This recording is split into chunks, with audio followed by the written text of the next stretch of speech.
আসসালামু আলাইকুম, hello everyone. আশা করি সকলেই ভালো আছেন। আমি আপনাদের দোয়া আশীর্বাদে আলহামদুলিল্লাহ ভালো আছি। অনেক দিন পরে আপনাদের সামনে হাজির হলাম। আসলে ব্যস্তও ছিলাম, অসুস্থও ছিলাম, যে কারণে এই লাইনে আর সময় দেওয়া হয়নি। তো এখন থেকে নিয়মিত পাবেন। আর এই ভিডিওতে আজকের একটা টেক নিউজ নিয়ে হাজির হলাম। আর এই ভিডিওতেই একটা জরুরি অ্যানাউন্সমেন্ট থাকবে, অবশ্যই কেউ মিস করবেন না। মিস করলে বড় ধরনের ক্ষতি হয়ে যেতে পারে। তো পুরো ভিডিওটা দেখার জন্য অনুরোধ করছি। তো পুরো ভিডিও জোরে সাথে থাকবেন। আমি আছি মোহাম্মদ আশরাফুল আলম, আপনারা দেখতেছেন আশরাফ জন। যারা চ্যানেলে নতুন এসেছেন দয়া করে চ্যানেলটা সাবস্ক্রাইব করবেন, ভিডিওটি ভালো লাগলে লাইক কমেন্ট শেয়ার করতে ভুলবেন না। চলুন তাহলে শুরু করা যাক মোটরোলাকে নিয়ে। মোটরোলা নতুন বাজেটের স্মার্টফোন মোটরোলা G45 ভারতে লঞ্চ করার চিন্তাভাবনা করতেছে। 21শে আগস্ট লঞ্চ করবে বলে জানা গিয়েছে।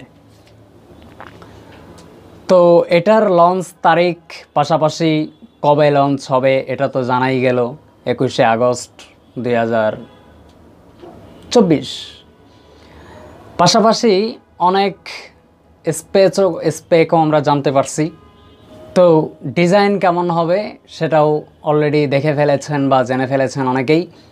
তো মোটো G45 এটি স্পেসিফিকেশন হিসাবে থাকবে 6.5 ইঞ্চির একটা ডিসপ্লে থাকবে, 120 হার্টজ রিফ্রেশ রেট থাকবে, স্ন্যাপড্রাগন 6S Gen 3 প্রসেসর হিসাবে থাকবে।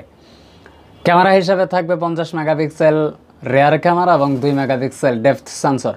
আপনারা জানেন যে মোটরোলা আজাইরে কোনো লেন্স দিয়ে ফোনটাকে ভরে রাখে না, জাস্ট সিম্পল একটা ক্যামেরা মডিউল যার 50 মেগাপিক্সেল মেইন সেন্সর আর 2 মেগাপিক্সেল একটা ডেপথ সেন্সর। এখন বলবেন আলট্রা ওয়াইড থাকলে ভালো হতো। জি, আলট্রা ওয়াইড থাকলে ভালো হতো, কিন্তু এই যে বাজেটের একটা স্মার্টফোন যে দামে আসবে সেটা একটু পরে বলতেছি। তো যেই প্রাইসে আসবে সেটাতে আসলে আলট্রা ওয়াইড আশা করার মতো না আসলে। তো 5000 mAh এর একটা ব্যাটারি থাকবে, আর এটিকে ফাস্ট চার্জ করবে বলে কোম্পানি জানিয়েছে। তো আসলে কত ওয়াটের চার্জার থাকবে সেটা এখনও আমাদের অজানাই রয়ে গেছে। তো দামের কথা বললে এটা 15,000-এর আশেপাশে ভারতে লঞ্চ হবে। এরপরের টেক নিউজ রেডমি নোট 14। এটা লঞ্চ হতে খুব বেশি দেরি নেই। ইতিমধ্যে আপনারা দেখেছেন যে অলরেডি কিন্তু অনেক লিক, অনেক স্পেক, ডিজাইন কেমন হবে সেই ব্যাপারে তথ্য আমাদের সামনে চলে এসেছে। তো এই লাইন আপের মধ্যে BIS সার্টিফিকেট পাইয়ে ওই দরজায় করা নাড়তেছে আর কি, যে আমাকে লঞ্চ করো তাড়াতাড়ি, এরকম একটা ইঙ্গিত পাওয়া যাচ্ছে। তো রেডমি নোট 14 প্রোতে আমরা দেখতে পারবো যে ক্যামেরা মডিউলটা ব্যাক প্যানেলের মাঝখানে থাকবে। আগের যে রেডমি নোট 13 সিরিজগুলো ছিল সেগুলো কিন্তু ক্যামেরা মডিউল আমরা দেখছিলাম যে সাইডে ছিল, কিন্তু এটা এবার পুরাটাই বদলে আসতেছে যে ক্যামেরা মডিউল মাঝামাঝি থাকবে। এটা কী বুঝে ডিজাইন করতেছে আমি এটাই বুঝতেছি না।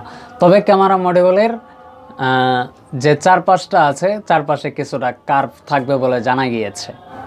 আবার এই রেডমি নোট 14-এর পাওয়ার বাটন, ভলিউম বাটন এটা বাম পাশে থাকবে বলে জানা গিয়েছে। পাওয়ার বাটনও বাম পাশে, ভলিউম বাটনও বাম পাশে।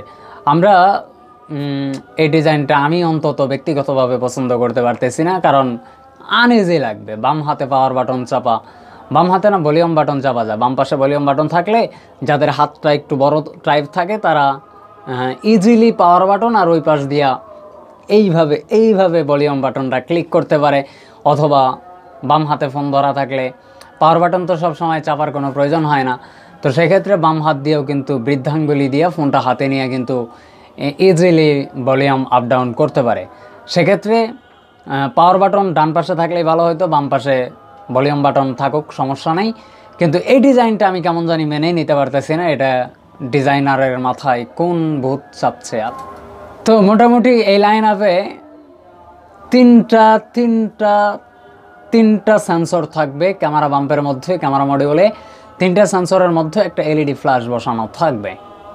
তো মোটামুটি এই লাইন আপে Redmi note 14, Redmi note 14 pro, Redmi note 14 pro plus এই 3টা মডেল আসবে বলে জানা গিয়েছে। 1.5K রেজলিউশনের একটা full HD plus AMOLED display থাকবে, যা মূলত আগের 1080 পিক্সেলের প্যানেলের চেয়ে একটু আপগ্রেড হয়ে আসবে বলে জানা গিয়েছে।